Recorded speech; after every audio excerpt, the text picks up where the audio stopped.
Hey, this is Billy, and so one of my college classmates suggested me to make. Oh, Billy, why don't you make a reaction video? And I'll say, well, I'm not a good yapper or a smooth talker, but I decided to give it a try. So, since I'm not a good yapper or a smooth talker, and expect me to, and well, please bear with me when I stumble or stutter my word, phrases, or sentences a lot. So here we go. My reaction to the life and times of Ali bin Abi Thalib. Always the bridesmaid. Bridesmaid. So this is Ali, and I suppose. Oh, this is Khulafaur Rasyidin. Okay, I can actually read it. Abu Bakar radhiyallahu an, Umar radhiyallahu an, Uthman. Oh,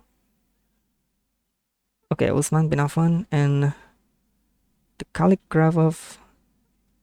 Okay, Umayyah. Umayyah. Oh, Muawiyah. Muawiyah bin Abu Sufyan. Okay, so this is Asha. Oh, okay. Aisha. So all right, here we go. Khalifa Ali, fabulous he, Ali ibn Abi Talib. Well, Strength of 10 regular men, take it from me. well, that was a quirky 10 seconds intro, right? Fabulous he, Ali bin Abi Thalib, radiyal karramallahu wajhah. Okay, I'll take it from you. Whoa. Okay. I love the smell of flame wars in the morning. Merry What, this is gonna inflame something? Like, this is gonna cause some flaming debate in the comment section? Well, okay. January. Everybody, now gather round as I tell you about the rise of Islam. Okay. Long ago, in the year 632, Arabia was... Well, that's around 632, 16... That's 1,396 years ago. Yeah. Pretty long time ago.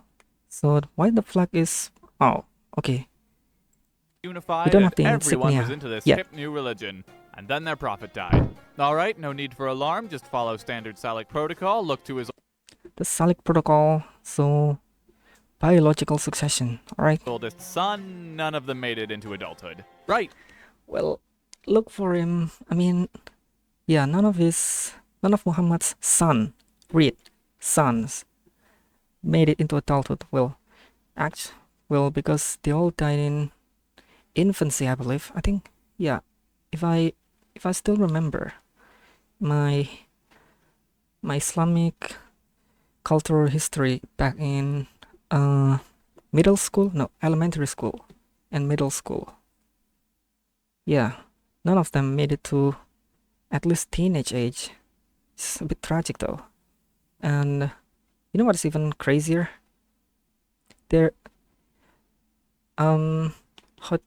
Muhammad married Khadijah when he was 25 and Khadijah was much older. So imagine having your wife in childbearing age beyond 40. Yeah, in the 6th century. No, 7th century AD. That's really bonkers though. So yeah. Said the Medinans. We'll One more thing.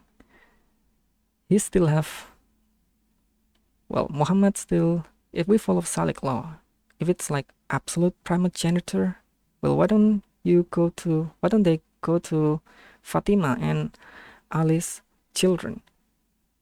Hassan and Hussein, I'm referring to. just do our own thing. One of Muhammad's... None of them made it into let adulthood. me Right, said the Medinans. We'll just do our own thing. You do your own thing. Like what? Deliberation with Majlis again. One of Muhammad's close companions and also father-in-law Abu Bakr heard about this and stormed into Medina. So let me guess. One of Muhammad's wife was no. If I digress correctly, no. It was Aisha. Aisha binti Abu Bakar. Oh yeah. Oh, that rings a bell. Alright. Like, oh no you don't. I didn't spend 8 years fighting just so you can break up Arabia. Un roi, une loi. Yeah, 8 years from. Yeah, Abu Bakr is like that Muhammad's Sahaba who stayed from the very beginning to the very end. So yeah, no wonder he. Une fois. Hey, that has a nice ring to it. Well, he. Yeah, from Battle of Badr up until the expedition of Tabuk, I believe. Yeah, Abu Bakr basically constantly alongside Muhammad during all those battles and wars. So yeah, I think I vote Abu Bakr gets to be in charge of Arabia. Oh, wait, Umar. oh no, I didn't mean. Wait. All in favor? Aye. So that's unanimous. That's unanimous deliberation. And so Abu Bakr became in charge of Oh. Arabia. Except by trying to do this to the Muslim world, he ended up doing this. Well, he ruled for only 2 years before he bit the dust. So if we judge Abu Bakr based on his Khalif term, I think he did a pretty sloppy job. Or if we get into counterfactual, if he actually lived longer, that he could actually fix the problem by initially he did screw up and then he metaphorically fixed. He put all those pieces together. See, Ali, handsome as he, would have And loved get to be the at this shit meeting together. since he stood a good chance of being Muhammad's successor. He wasn't his son, but he was his cousin and his son-in-law. Don't think about it. Okay, I'll think on it. Wait. I'll Being Muhammad's successor. He wasn't his son, but he was his cousin and his son-in-law. Yeah. Imagine. Yeah. Actually, let me break down a bit. So Muhammad was 30 when Ali bin Abi Talib was born. So you got 3 age gap. And during that, okay, if we go a bit further, Muhammad was the son of Abdullah bin Abdul Muttalib. Abdullah is the younger brother of Abu Talib. So, yeah, the older uncle has a son who outlived his younger brother, who have son much earlier. So that means having kids in your 60 is still a thing, I guess.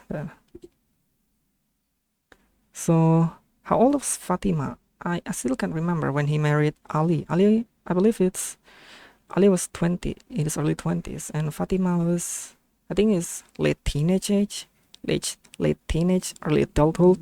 So yeah, still plausible, but marrying your daughter to your cousin, okay, I'll leave it to you. I'll leave it to your chat.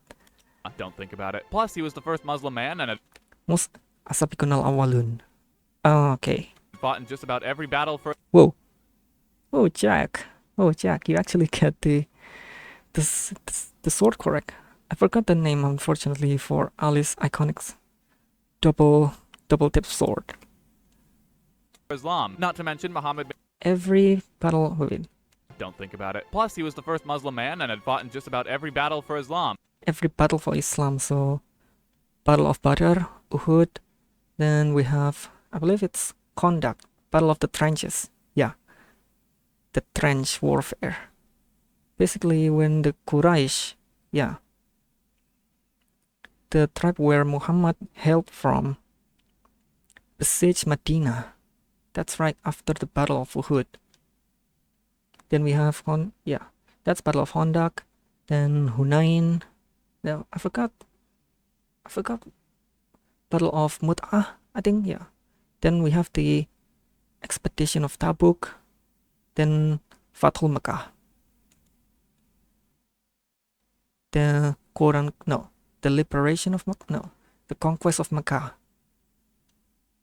Not to mention, Muhammad made a big speech before he died telling everyone how they should consider Ali their Mawla, just like they did Muhammad himself. The meaning of Mawla is, Okay, I get Mawla. debated. Well, let me interpret what Mawla is based on what I've been taught in school. Basically, the guardianship, the stewardship, or the act of trusting something or in charge of something. Yeah, the meaning is stretched. So, yeah. I mean, if I'm wrong, you can correct me, please. But at the very least, he was telling everyone Ali is a cool dude, if not proclaiming him his successor outright. Unfortunately, while Abu Bakr was handling the Medina problem, which Yeah, the deliberation, the aftermath of the deliberation to be after fair the had to be election. dealt with promptly, Ali was busy preparing his prophet's body for a funeral, and by the time he was done, it was a little too late to challenge the election. Nah, Abu Bakr, understandably He's worried still about young. leaving a potential rival to his own devices, yeah, potential rival and a relative to Muhammad, actually son-in-law and a cousin. came to visit Ali, Yes, that's a double legitimate point, double legitimation point. and Ali said, "Hey man, it's totally cool. You did what you had to do. The last thing I You had to do. would want is to create a schism within the Muslim faith." Oh, how do we tell him? Actually, no, unintentionally. Well, he didn't want to create schism. It's because of many outside unexpected circumstances, I believe. Granted, Definitely. there were various amounts of coercion involved, depending on the source, but Well, that was the incredible thing about the whole wait. Oh boy, the pun.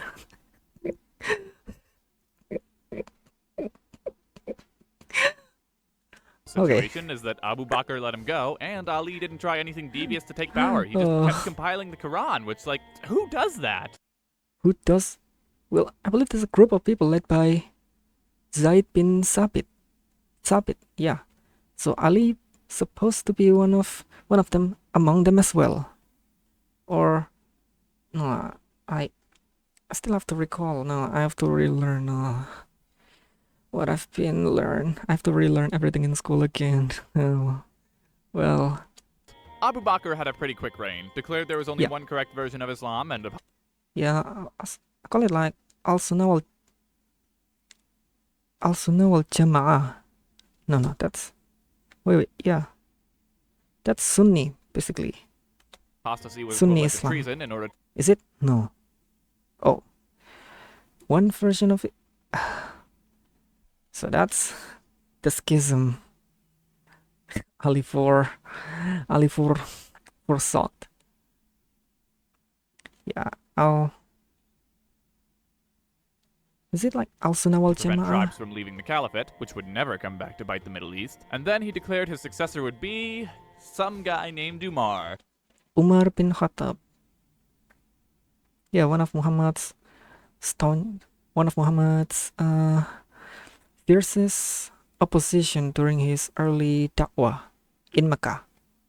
And Ali said, "That's fine, I'm not going to cause any strife. Best of luck to you." He ended up Oh. becoming a close advisor of Umar, and Oh. once he was close enough to Oh, the what are caliph, you gonna do? he continued doing his job without duplicity. Well, that was anticlimactic. And things continued going smoothly. Umar conquered the entire Sassanid Empire. Wait, Continued doing Let his me- job without duplicity. And things continued going smoothly. Umar conquered the entire okay, so Ctesiphon.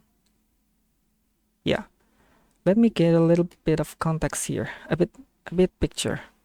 So, in the 1630s, 1640s, Byzantium and Sassanid have beaten each other into near breaking point. So yeah, so what's the outcome of the Sasanian-Byzantine war? Status quo antebellum between, yeah. I read my book about this. No, I read what I've been taught in school. The Emperor Heraclius and the King of Kings, no, Shapur, no, not Shapur, is it like, no, the son of Hormuz, Khosrow, yeah, Khosrow, have beaten each other to, well, had made the emperor, their respective kingdoms, into near total exhaustion, and they were barely hanging. So yeah, when the caliph, the Khulafa al-Rashidin was the emerging power, there was nothing the Byzantium or Sassanid could do to stop them. Basically, like, they're basically exhausted, so the caliphate just curb stomped these two. Sassanid Empire by expanding the concept of jihad. Now, what's the jihad? The struggle? Is it like, no? Is it crusade? Is it though? Is it? No, definitely not. Making it okay to war against the non-Muslim It's a holy war. world, which would never come back to bite No. the Middle East. But after doing all that conquering, he was surprisingly tolerant. It's almost like he was using religious doctrine to justify political and Oh, so he won expansionist. You were expansionist, military okay. interests. But what's At least he's honest. this? Umar has been murdered by a random Sassanid slave. Yeah. Let me tell you who's this random Sassanid slave is. His name is Abu Lu'lu'ah. And yeah, as it suggested, he's from Sassanid Empire during the early years of Khulafa al-Rashidin. So I believe no. His Sassanian, his Persian name is Peros, and he was brought back as a prisoner of war to Medina because of his blacksmithing skill was very useful before one day, because of the fidya issue, the taxation among non-Muslim was unfair to him. He complained directly to his master, and then his master, and then corresponded to Umar. Correct me in the comments down below. Yeah, basically the taxation thingy, and because he got so frustrated, because his case was so dragged on, he basically went to Umar and lynched the caliph. No conspiracy here. Umar doesn't have a successor picked out, but he did create a committee to handle it before he died. Darun, no. It comes down to two people. Majlis. A wealthy merchant named Uthman, who had served under Muhammad but wasn't like his son-in-law or best friend or anything. Well, actually, he's also son-in-law to Nurain, the two likes, because he married Prophet Muhammad's two daughters. And Ali. The committee tells Ali, look, the caliphate's yours, just follow the Quran, Muhammad's example, and keep in line with the precedents of all two caliphs. And Ali looks up at them and says, I will follow the ways of the Quran and the Prophet. This is what... But I am my own man, compelled by my own sense of dignity to... Okay, Uthman, it's all yours. That's it! I'm going all those elaborate speech, and you got rejected. To wait patiently until you all feel ready to recognize me. Well, Uthman's reign started out strong. Lots of economic advancement, lots of... he's of merchant background, actually. He's one of Muhammad's wealthiest Sahaba. And by the time Muhammad was about to pass away, his wealth is basically reduced to several dirham and 2 camels, based on what I've been taught in school. A new navy to pick on the Byzantines with, but then nepotism started to catch up with. Now, well, to pick on the Byzantines, so yeah, until a certain flamethrower during the reign of Constantine Constance II. Them. A delegation of Egyptians come knocking at his door saying they want a new governor. Uthman says he'll deal with it. The Egyptians go home. So this until they this unnamed a bunch of unnamed randos. Except a messenger carrying a letter telling the governor to kill them all. That Wait, the Egyptians wait. go home Is it- until they intercept a messenger carrying a letter Yo, because Egyptians are making a ruckus. Take Telling care the of them. Take care of them for me, would you? governor to kill them all. Then Osman. they storm back and Uthman tells them, "Whoa, that is not mine." And it wasn't. It was But who? written by his cousin who was allied with the governor. So, yeah, nepotism. So, nepotism and, well, self-serving interest or like conflict of interest really is a thing in 7th century of Islam. So you don't adhere to the Quran and in line with the previous two caliphs, Uthman. No, I'm not accusing you. But then I'm someone not learning from you. shoots one of the delegation leaders. Is nepotism? Yeah. Uthman won't Yeah, I wouldn't inquire that further. That's rhetorical. Wait, who? Who shoots him? Definitely not a false flag. resign, and all Jahannam broke loose. Uthman's beaten to death. The crowd wants a new caliph, and You know what? You know what the narrative's about Uthman's murder? The Egyptian delegation did a mission impossible in the middle of the night, and they murdered Uthman when he still recites Quran. Yeah, I wish I still have the Islamic history cultural book from my years in elementary and middle school. That's over a decade ago. Oh my god. Oh, I feel old. Ali, patient as he, rises to the occasion, just in time to fight a civil war. Whoa. So this is the Egyptian delegation, and this is Aisha, and this is Muawiyah. I love Ali is the only one with the face caricature, while everyone else is, well, calligraphy as their faces. Ali sets out to get back at Uthman's killers, but he wasn't sure exactly who they were and didn't want to go about killing people all willy-nilly. So yeah, he's too pure for this world. One of Muhammad's wives thought that's not good enough and raised an army to take matters into her own hands.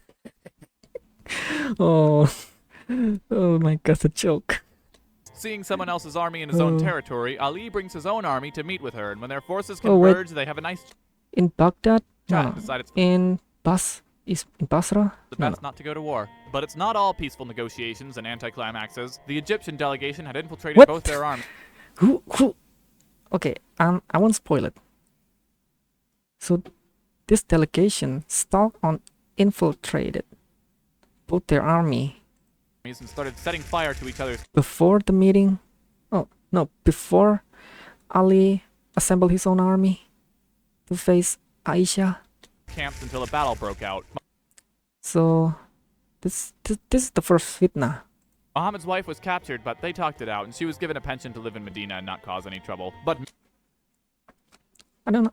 I wonder how old she when she was in the civil war, or by the time Umayyad caliphs were a thing. meanwhile, there's another threat established. to the caliphate to the west. Ali wanted to nab Uthman's killers, but he also realized they were mad for a reason.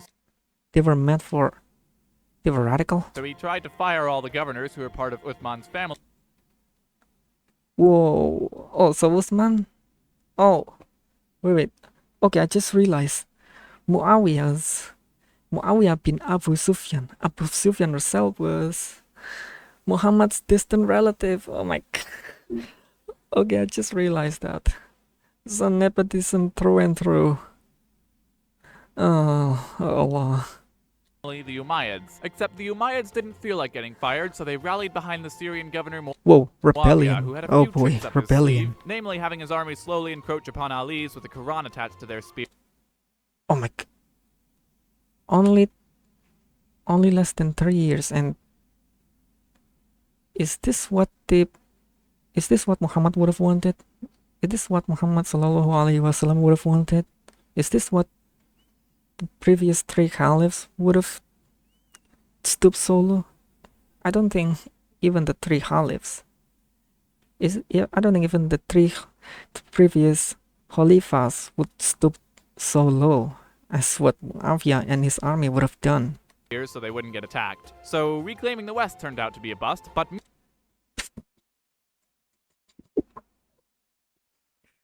Oh my. meanwhile, there's another threat to the caliphate in Nahrawan. A group of soldiers had defected from... Let me guess. The same group of splinter group of those Egyptian delegation. From Ali's army after he tried to negotiate with Muawiyah, so they made their own version of Islam where sinners were non-believers and well, that's too extreme. Abu Bakr, apostasy is treason, and Allah Umar, they... Well, damn, they took the previous core tenets of Islam from Muhammad SAW and the previous caliphs and stretched it even further. Declared war against the non-true Muslim world, i.e. the world. Okay. I'm gonna say it. So this is what the early form of extremism in Islam. No, it's the splinter branch of Islam called Khawarij. No, Kharijites. No, Khawarij. Yeah. It was basically an early form of yeah, I won't mention it. Relevant terrorist group here, right down to the suicide attacks. Alivi took the town, but the rebels had the... Oh wait, so he took the Nahrawan. The last laugh. They wanted to take out Ali and Muawiyah at the same time, but while Muawiyah made it out alive, Ali misfortunately did not. And thus his sons were left to deal with radical terrorists on top of a civil war, embroiled in... Yeah, imagine what... yeah, no wonder Ali was so stressed out. And then, all this problem was passed to Hassan and Hussein. Yeah. Forever changed the Middle East, a conflict that would tear asunder the Muslim faith. So that's the schism that would tear asunder the Muslim faith. Conflict that I ain't got time for. Google it. Nah, I won't Google it for now. So this Sunni and Shia split. Basically we pray the same, but we take those the split as inflexible dogma, not just a guide to action. Are we this rigid? Are we this? I don't know. Are we currently this? Well, so many us versus them mentality. No. I still want to believe that there's still a middle way. There's still middle ground for this. Oh. Well, that took longer than expected, but boy, wasn't that fun. I don't know about you, but I had a great time. I did. So... Don't make me regret this. But I had a great time. Don't make me regret this. Brandenburg. Dingleberg. Well, that's it for this video. Thank you for watching. And if you could share this video whenever you hear someone arguing about this stuff, that'd be great. I'm hoping to retire soon. Have a nice... Yeah. That's it for today's video. I hope you enjoy it. So I'll see you all in the next one. This is Billy and peace out. Stay cool.